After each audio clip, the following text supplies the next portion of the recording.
నిన్న మాజీ శాసనసభ్యులు పుట్సచ్చిరాని మాట్లాడే విధానం చూశారు మీరు. 2 నెలల కాలం అయింది నేను ఎమ్మెల్యేగా నెగ్గిన తర్వాత. 2 నెలల్లో ఏ ఒక్కరోజు కూడా డెవలప్మెంట్ గురించి ఆలోచించాను తప్ప నా కోసం, నా వ్యాపారం కోసం నేను ఆలోచించిన విషయం ప్రజలందరికీ తెలుసు. నేను మాట్లాడుతూ ఉన్నాడు, కార్యకర్తల కోసం గోతులు పూడుతున్నాడు. సన్నాసి మాటలు మాట్లాడుతూ 5 సంవత్సరాల పాటు ఇంట్లో పడుకొని కనీసం గొయ్యి కూడా పోచలేని అసమర్థుడు ఇవాళ ఎలా పుడుతున్నారో తెలియకుండా మాట్లాడుతున్నాడు. ఏ కార్యకర్త, మా కార్యకర్తలు ఎవరు ఈ రోజు వరకు మేము డబ్బు సంపాదించడానికి పార్టీకి వచ్చిన నా దగ్గర ఎవరు లేరు. అందరూ కూడా పవన్ కళ్యాణ్ గారు సీఎం అవ్వాలి, రాష్ట్రంలో జరుగుతున్న అవినీతిని అంతమొందించాలి, రాష్ట్రాన్ని బాగు చేయాలి, లూటీ నుంచి ఆపాలని చెప్పి ప్రయత్నం చేసిన జన సైనికులు ఉన్నారు మా దగ్గర. మీకులాగా అసలు మీ కార్యకర్తలకే ఓ కప్పు కాఫీ ఇవ్వకుండా మొత్తం అంతా నువ్వే లాగేసిన సందర్భం ఈ ఊరు అందరికీ తెలుసు.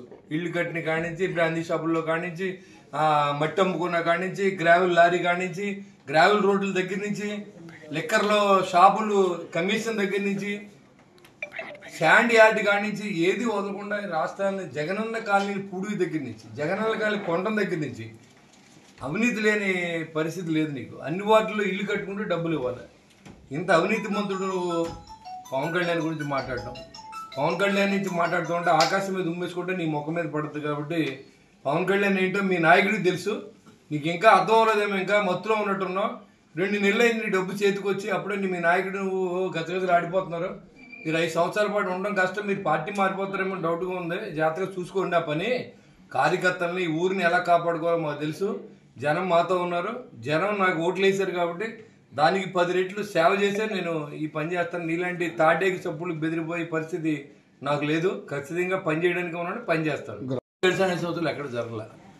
గ్రామాల్లో స్వతంత్రం వచ్చినట్టు ఉంది, వాళ్ళ గ్రామ స్వరాజ్యం వచ్చినట్టు ఉంది. అందరూ బయటకు వచ్చి మాకు రోడ్లు లేవు, మాకు డ్రైన్లు లేవు, మాకు మంచినీళ్ళు రావట్లేదు, మా చెరువులన్నీ పసరెక్కిపోయినాయి, అవుట్లెట్లు లేవు అని చెప్పుకునే పరిస్థితులు ప్రజలు ఉంటే, నువ్వు ఇంట్లో కూర్చుని నువ్వేదో మాట్లాడుతూ ఉంటే అదే నువ్వు ఉన్నదే ప్రపంచం అనుకుంటే ఇక్కడ ఎవడో నేను విశ్వసించే పరిస్థితి లేదు.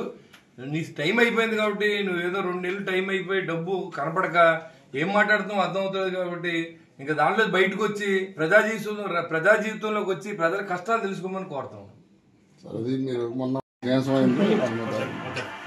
నేను దేని గురించి మాట్లాడదలుచుకో అడిగారు, నిన్న సమాధానం చెప్పాను, అయిపోయింది. అతనికే నాకు కానీ మా పార్టీకి అతనికి కానీ శత్రుత్వం లేదు. కాబట్టి వాళ్ళు ఏదైనా మాట్లాడినప్పుడు మనం మాట్లాడాలి, కానీ ఉత్తరే మనం మాట్లాడచ్చు. అతను మొన్న మాట్లాడి నేను మాట్లాడిన అయిపోయింది. మళ్ళీ వాళ్ళు మాట్లాడితే అప్పుడు మీరు అడగండి, నేను కౌంటర్ ఇస్తాను.